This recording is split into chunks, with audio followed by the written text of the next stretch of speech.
Hello everyone, चलिए हम लोग एक्सरसाइज 6.1 को सोल्व करेंगे। ठीक है, KC Sinha class 10th Hindi medium का है। ठीक है ना। तो मैथ का क्वेश्चन नंबर 1 का देखेंगे 6.1।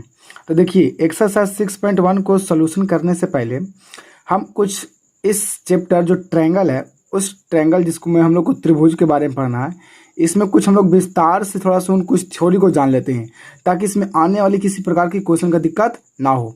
तो चलिए देखते हैं इसकी थ्योरी क्या होती है। देखिए, चैप्टर 6 है, ट्रायंगल पढ़ना है, त्रिभुज जिसको बोलते हैं। डॉक्टर केसी सिन्हा बुक सोल्यूशन करेंगे क्लास 10th का हिंदी मीडियम में।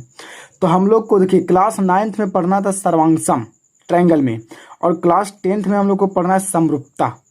यानी कि सर्वांगसम और समरूपता में बहुत अंतर भी है। तो हम लोग फिलहाल यहाँ पर जानेंगे समरूप आकृतियाँ, असमरूप आकृतियाँ क्या होती है। ठीक है, तो ध्यान से खाली देखना, आपको सब समझ में आ जाएगा। देखो लिखे हैं समरूप आकृतियाँ, इसको इंग्लिश में बोलते हैं सिमिलर फिगर्स। देखिए समरूप आकृतियाँ क्या होती है, ध्यान सुनना।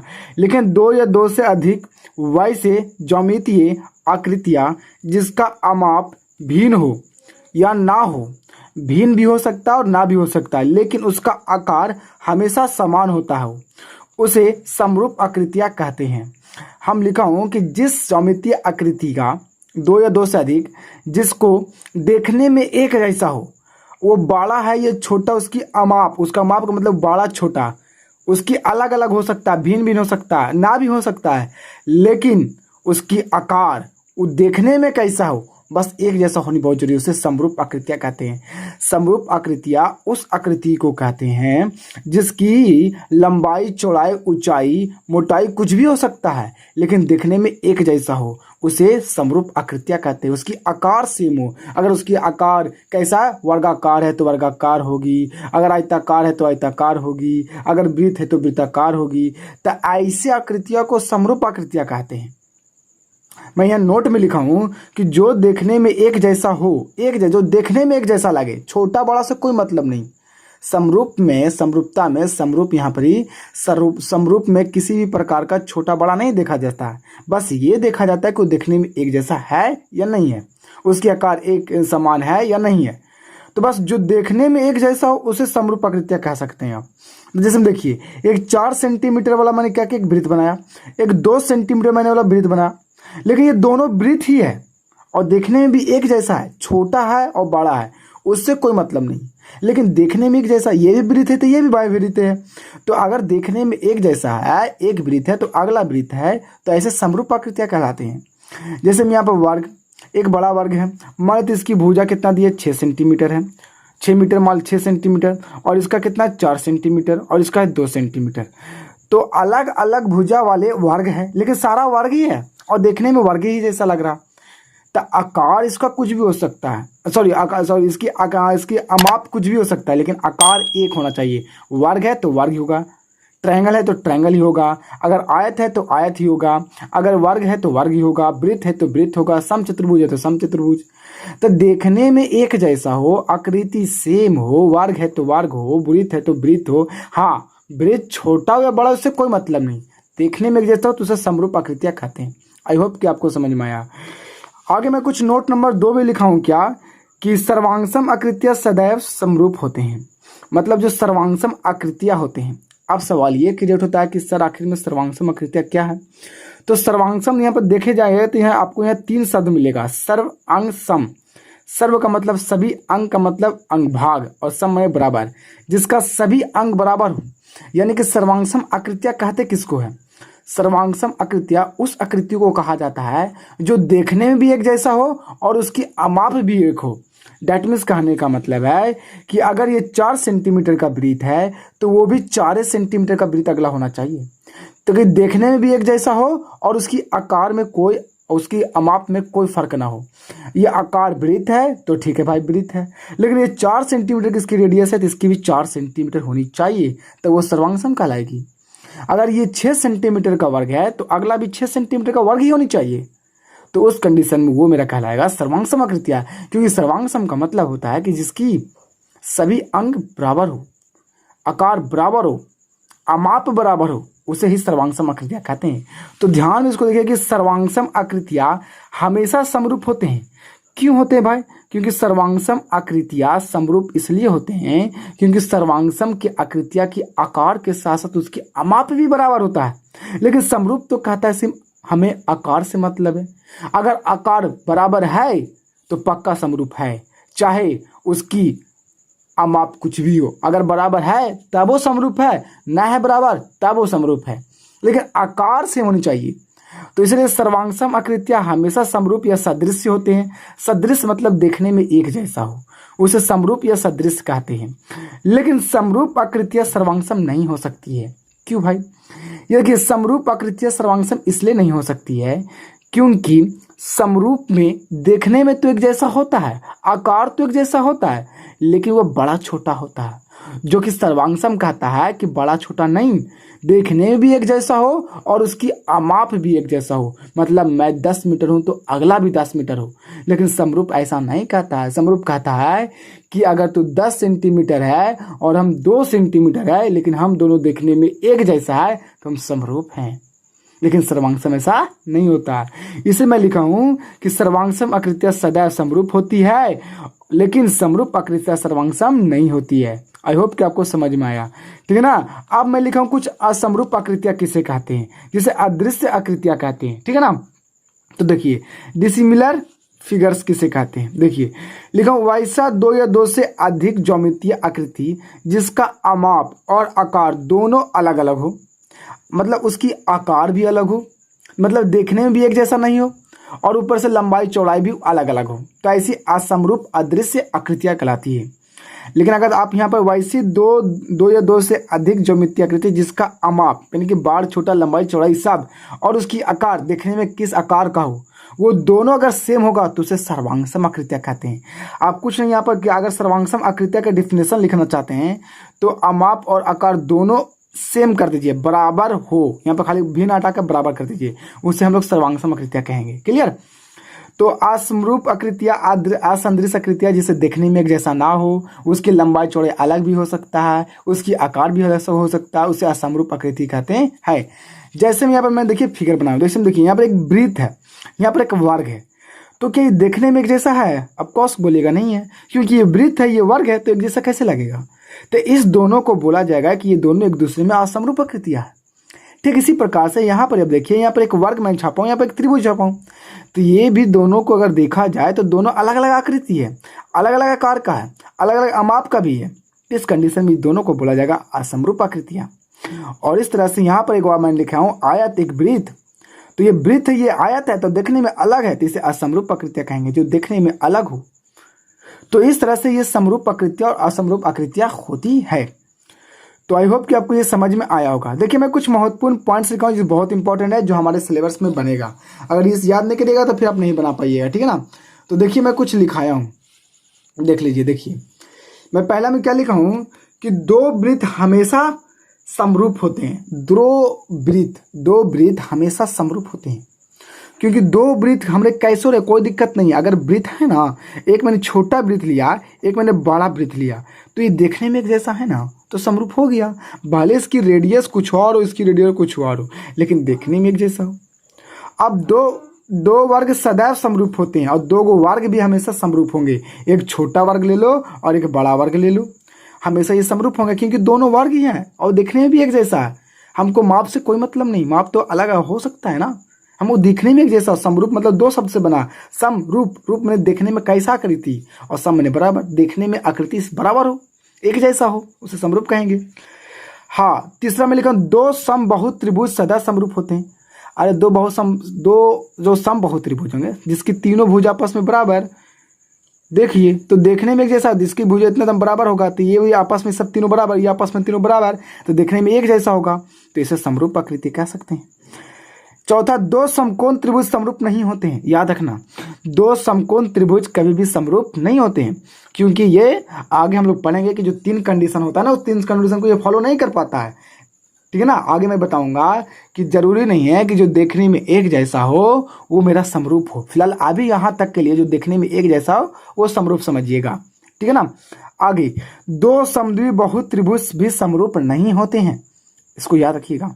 हाँ, 2 आयत समरूप होते हैं, 2 आयत हमेशा समरूप होंगे, 100% याद रखिएगा। दो समांतर चतुर्भुज भी हमेशा समरूप होंगे और दो सम चतुर्भुज भी हमेशा समरूप होते हैं। तो इतना आपको याद रखना होगा। आई होप कि आपको समझ में आया। ठीक है, तो अब आगे चलते हैं हम लोग। जैसा कि आपको अभी हम बताएं क्या कि दो जो आकृतियां हैं, ज्योमितीय आकृति, समरूप होगा और कब नहीं होगा, और कौन कौन सी हमारे ज्योमितीय आकृति मतलब आयत, वर्ग, समबाहु त्रिभुज, समद्विबाहु त्रिभुज, समचतुर्भुज, समांतर चतुर्भुज, ये सब होंगे समरूप कि नहीं होगा, मैंने अभी बताया जस्ट।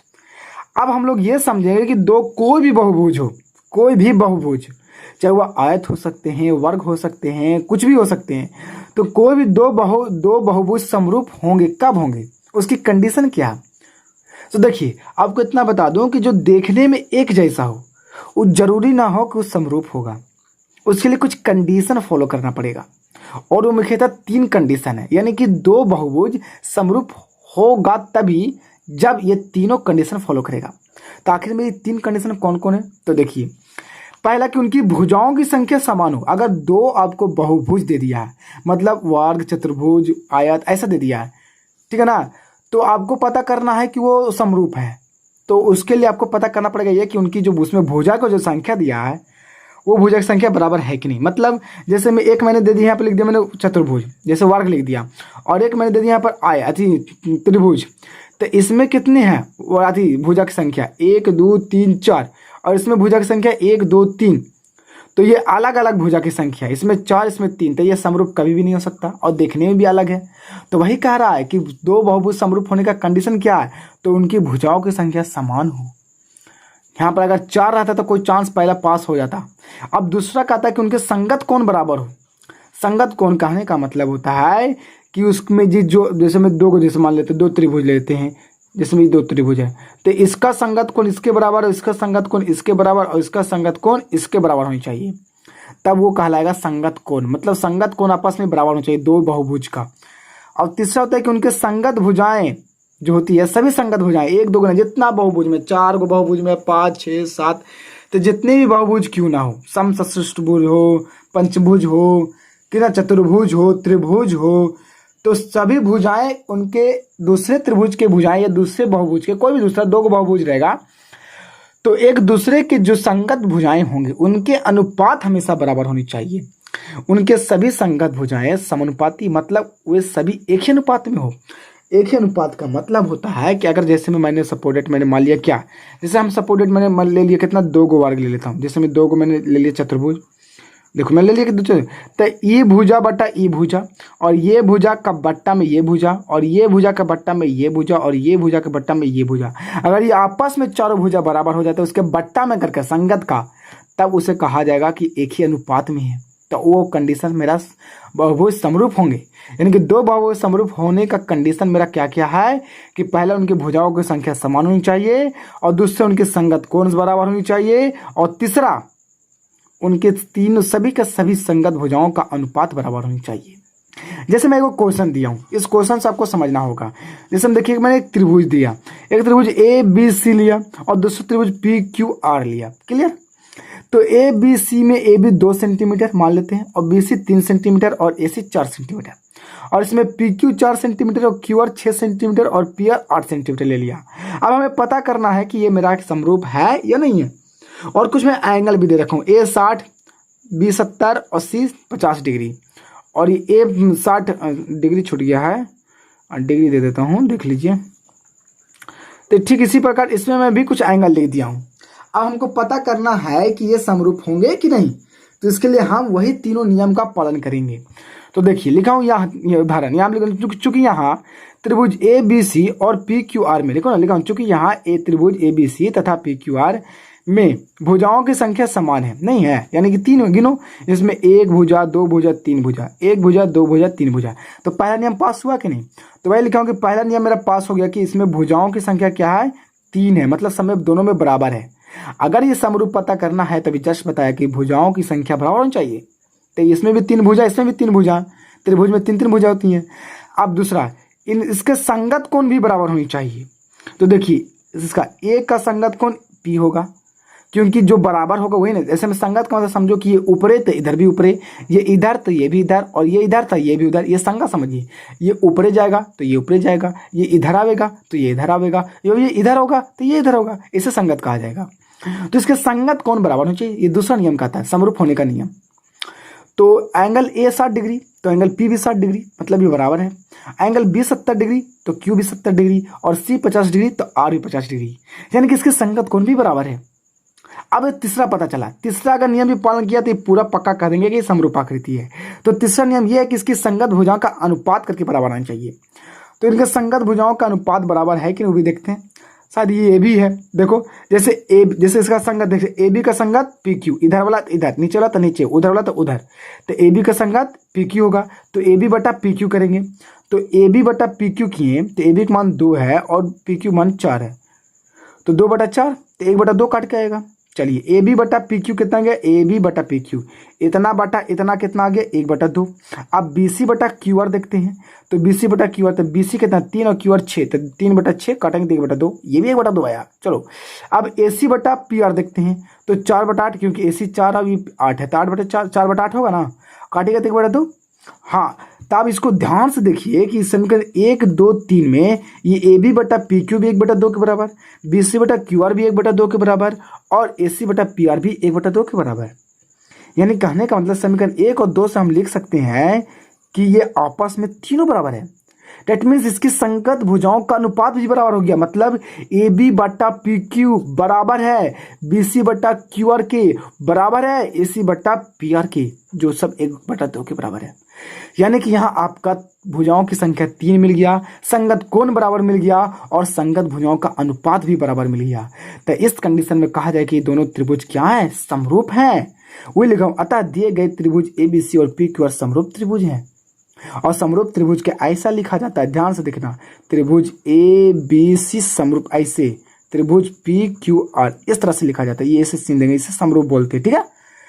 हाँ, तो अब यहाँ तक मैंने आपको थ्योरी बताया, ये थ्योरी से आपका 6.1 एक्सरसाइज पूरा क्लियर हो जाएगा।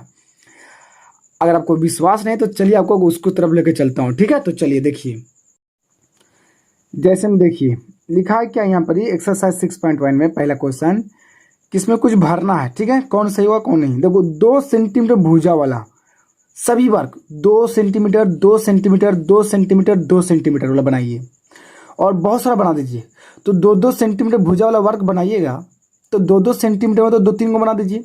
तो इन सभी का भुजाओं का जो लंबाई होगी समान होगी, और वर्ग ही है तो ये देखने में भी एक जैसा, मतलब सदृश भी होगा, और इसकी भुजा की लंबाई भी समान है, डेट मीन्स सर्वांगसम भी होगा, क्योंकि इसकी आकृति के साथ साथ आकार के साथ साथ अमाप भी बराबर, क्योंकि 2-2 सेंटीमीटर आकार है। तो यानी कि ये मेरा सदृश और सर्वांगसम दोनों होगा। तो ये आपका ऑप्शन है यहाँ पर दे रखा है, सदृश होगा सिर्फ कि सर्वांगसम होगा, कि सदृश और सर्वांगसम दोनों होगा। तो आपका होगा सदृश और सर्वांगसम दोनों होते हैं। समान त्रिज्या वाला सभी वृत्त 2-2 सेंटीमीटर वाला बहुत सारा वृत्त बना दो। तो 2-2 सेंटीमीटर वाला बनाओगे तो पहले मतलब वृत्त है, तो वृत्त है तो समरूप तो होगा ही होगा, क्योंकि 2 को वृत्त बनाओगे, चाहे छोटा बनाओ चाहे बड़ा, उससे कोई मतलब नहीं, समरूप तो होगा ही होगा, वृत्त है तो।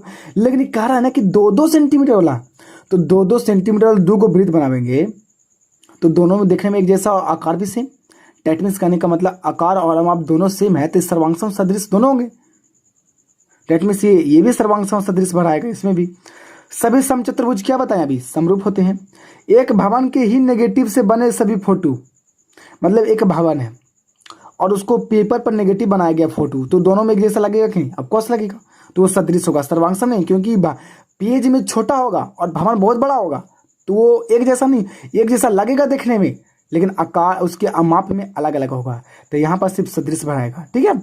आगे 2 बहुभुज जिनकी भुजाओं की संख्या समान है समरूप होते यदि उनकी संगत भुजाओं, संगत कोण और संगत भुजाएं के अनुपात हो, एक ही अनुपात हो, मतलब समानुपाती होती है। यहाँ पर अनुसार हो जाएगा समानुपाती भरा जाएगा, ठीक है। तो इसी तरह से आपको आगे भी है, देखिए, तो आपको बताना है सत्य असत्य। देखिए आपको आगे बताना है कौन सत्य होगा कौन असत्य होगा, तो ये सब तो हम बता ही दिए हैं, तो आपको तो बता दें। जैसे मैं यहाँ पर कह रहे एक ही व्यक्ति के 2 फोटो है, एक 5 वर्ष की उम्र में, एक दूसरा 50 वर्ष की उम्र में है। तो बताइए 5 वर्ष की उम्र की फोटो और 50 वर्ष की उम्र की फोटो एक जैसा लगेगा देखने में, 50 वर्ष में बुढ़ी हो जाएगा या बूढ़ा हो जाएगा, और 5 वर्ष में एकदम बच्चा रहने लगेगा, तो दोनों के शकल एक जैसा लगेगा नहीं ना, तो ऑफकोर्स ये अदृश्य होगा, मतलब समरूप नहीं होगा। हाँ, तो इस तरह से आपको क्या करना, आगे बनाना है। आगे कहता है ना कि देखो, ये आगे कहता है कि इसमें सदृश आकृतियां हो जो सर्वांगसम नहीं हो, तो छोटा बड़ा करके 2 को बना दीजिए ना। सदृश तो होंगे लेकिन सर्वांगसम नहीं होगा, क्योंकि सर्वांगसम तब होते हैं जब देखने में भी एक जैसा हो, माप भी एक जैसा हो, लेकिन आप खाली छोटा को वृत्त बना दीजिए, एगो बड़ा वृत्त बना दीजिए, वो खाली सदृश होगा, सर्वांगसम नहीं होगा। एगो छोटा होगा, एगो छोटा आयत बना दीजिए, एगो बड़ा आयत बना दीजिए, वो सदृश होगा, सर्वांगसम नहीं होगा। तो ऐसे उदाहरण दे देना है आपको, और ठीक इसी प्रकार ये सब बताना आपको कौन समरूप होंगे कौन नहीं होंगे। तो जैसे क्वेश्चन नंबर, जैसे मैं यहाँ पर कहता है अगला में, यहाँ पर देखो इसमें कहता है कि 3 में कहता है कि यहाँ पर बताइए कि निम्नलिखित समकोण त्रिभुज समरूप है या नहीं। तो देखिए त्रिभुज पी क्यू आर में और ए बी सी में ध्यान से देखिए, ये कितना एंगल तो बराबर है दोनों का, ये क्यू 90 डिग्री तो बी भी 90 डिग्री, तो संगत कोण बराबर हुआ कि नहीं। और पी क्यू कितना है 8 और ए बी कितना है 4, तो आपको अलग अलग निकालना है, पी क्यू बटा ए बी, तो 8 बटा कितना करिएगा 4, तो 4 दूनी 8, 2 आएगा समीकरण 1, यानी कि पी क्यू बटा ए बी बराबर 2 आएगा समीकरण 1 मानिएगा। फिर बी क्यू आर बटा बी आर करिएगा तो भी कितना आएगा 6 बटा 3, यानी काटिएगा तो कितना आएगा 2, समीकरण 2 मानिए। अब पी आर बटा ए सी करिए तो 10 बटा 2 होगा, तो भी यहाँ पे 5 दूनी 10 कट जाएगा, 2 आएगा, तो समीकरण 1 और 3 से देखिएगा कि तीनों आपस में बराबर है। That means A P Q बटा ए बी आवेगा, क्यू आर बटा बी सी आवेगा और पी आर बटा ए सी आवेगा। दैट मीन्स कहने का मतलब ये त्रिभुज क्या होंगे, समरूप होंगे। पहला नियम पास नहीं हुआ, तीनों भुजा बराबर और एगो संगत कोण बराबर हो जाएगा तो हो जाएगा, और साथ में उनकी संगत भुजाओं का अनुपात भी बराबर, तो दैट मीन्स ये समरूप आकृति है। क्लियर।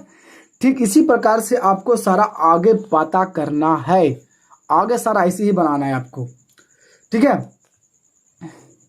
इसी तरह क्वेश्चन नंबर 7 में कहता है कि बताइए निम्नलिखित में बहुभुज का योग कौन समरूप है कौन नहीं है। देखिए सब बताना है आपको कौन सम, देखिए तो यहाँ पर हम चेक करिए, तो देखिए इसमें चेक करते हैं, ऐसे बोले कि चेक करते हैं, आपको बना लेना विस्तार से, मैं एगो बना के बता दूंगा कि कैसे बनाना है। ऐसे में पिछले अभी तुरंत पीछे बताया हूँ, उसको बैक करके देख सकते हैं। हाँ, तो डी सी देखो इसमें कितनी भुजा है 1 2 3 4, इसमें भी 1 2 3 4, दैट मीन्स भुजा की संख्या पहला पास हो गया। चलो ठीक है भाई। अब इसमें कोण कितना, ये 90 डिग्री, क्या इसमें 90 डिग्री है नहीं, दैट मीन्स संगत कोण बराबर नहीं है, और जब संगत कोण बराबर नहीं तो ये समरूप भी नहीं, देखने में ये लग रहा। क्लियर। अब हम देखिए 2 को मैं सोल्यूशन करता हूँ, सिर्फ 2 को सोल्यूशन करूंगा, और बाकी आप लोगों को 3 4 खुद बनाकर कमेंट करना है कि सर मैंने बना लिया, और नहीं भी बने फिर भी कमेंट करो, मैं आपका कमेंट्स का रिप्लाई जरूर दूंगा, ठीक है। तो चलिए क्वेश्चन नंबर 2 को मैं सिर्फ सोल्व करता हूँ, ठीक है, और कैसे बनता है वो देख लीजिएगा, उसी के हिसाब से सारा बना लीजिएगा। क्लियर। तो देखिए क्वेश्चन नंबर 2 को सोल्व कर रहा हूँ, चलिए देखिए 2 का सोल्यूशन कर रहा हूँ। ये आपका दिया हुआ ए बी सी डी चतुर्भुज और पी क्यू आर एस चतुर्भुज। अब इसमें से आपका, ठीक है ना, इसमें से आपका कुछ एंगल दे रखा है, चारों एंगल, और आपका दे रखा है चारों भुजा की माप। तो हम बताए थे कि कोई भी 2 बहुभुज समरूप होने का 3 कंडीशन है।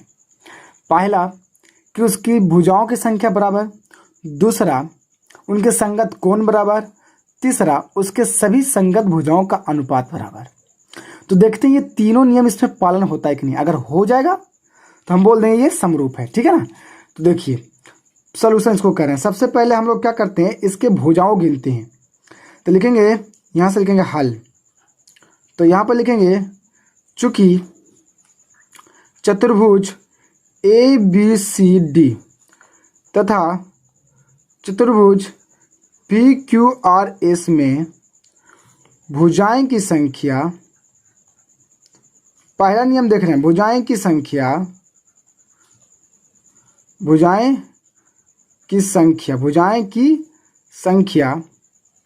बराबर है कि नहीं बराबर, बराबर यानी 4 है। देखिए तो 1 भुजा 2 भुजा 3 भुजा 4 भुजा, 1 2 3 4 भुजा की संख्या बराबर, पहला पास हो गया। दूसरा नियम पास होने के लिए संगत कोण आपस में बराबर होना चाहिए। तो ए का संगत पी होगा, नीचे नीचे तिरछा तिरछी तरफ, तो एंगल ए बराबर क्या एंगल पी है, ऑफकोर्स है, कितना 105 डिग्री। क्या एंगल बी बराबर एंगल क्यू है? तो एंगल बी बराबर एंगल क्यू भी है कितना? 100 डिग्री। क्या एंगल सी बराबर एंगल आर है? अब कॉस है 70 डिग्री। तथा एंगल डी बराबर एंगल एस है, वो भी है 85 डिग्री। यानी आपका दूसरा नियम ही पास हो गया। संगत कोण आपस में क्या है? संगत कोण बराबर है। दूसरा नियम भी पास हो गया। तीसरा नियम किसे कहते हैं? संगत भुजाओं का अनुपात बराबर होना चाहिए। यानी कि चेक करेंगे ए बी बटा पी क्यू। तो चलो पता करते हैं कि क्या संगत भुजाएं का अनुपात बराबर होती है कि नहीं। तो यहाँ पर निकालेंगे हम लोग ए बी बटा पी क्यू। ए बी कितना 1.5 सेंटीमीटर और ये कितना 3.0। क्लियर? तो इस कंडीशन में ये पॉइंट से पॉइंट कट जाएगा, तो 15 दूनी 30 हो जाएगा, यानी कि 1/2 आ गया इतना। ठीक है ना। अब आगे देखते हैं, दूसरा में देखते हैं, सॉरी आगे ए बी बटा पी क्यू के अब देखते हैं बी सी बटा क्यू आर। तो बी सी बटा क्यू आर करेंगे तो कितना आएगा? बी सी कितना है 2.5 और मेरा क्यू आर कितना है 5 मीटर।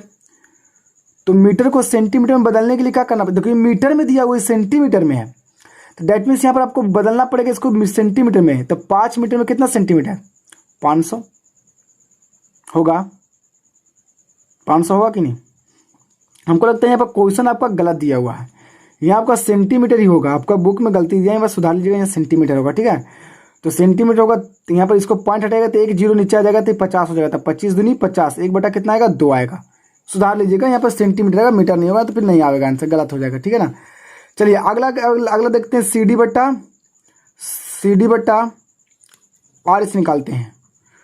तो सी डी कितना है 2.4 और ये कितना 4.8। इसको भी काटिएगा तो कितना आएगा? 1/2 आएगा।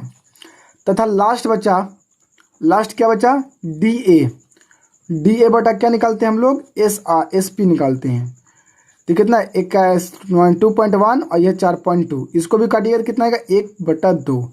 इसको समीकरण 1, इसको समीकरण 2, इसको समीकरण 3 और इसको समीकरण 4 मानिएगा। तो समीकरण 1 और 4 से अब क्या मिलता है आपको? बोलिए। तो ये आपको लिखना पड़ेगा कि समीकरण 1, 2, 3 तथा 4 से हम पाते हैं क्या पाते हैं? यही कि यहाँ पर मेरा ए बी बटा पी क्यू बराबर है बी सी बटा क्यू आर बराबर है सी डी बटा आर एस का बराबर है डी ए बटा एस पी का। सब किसके बराबर है? 1/2। यानी कि इसके संगत भुजाओं का अनुपात भी बराबर आया। तो इस कंडीशन में हम कह सकते हैं कि ये चतुर्भुज आपस में क्या होंगे? समरूप होंगे। तो इसलिए लिखेंगे चतुर्भुज ए बी सी डी समरूप चतुर्भुज P Q R S. Clear? तो इस तरह से आपको सारा बनाना है। आई होप कि आपको ये वीडियो पसंद आया होगा। अगर इस वीडियोस में आपको इससे टॉपिक से या ऐसा क्वेश्चन से कुछ भी डाउट अगर आपको होता है तो आप कमेंट बॉक्स में कमेंट्स कर सकते हैं, मैं आपके कमेंट्स का रिप्लाई जरूर दूंगा। ठीक है, तो तब तक के लिए ओके, गुड बाय, मिलते हैं अगले वीडियो में।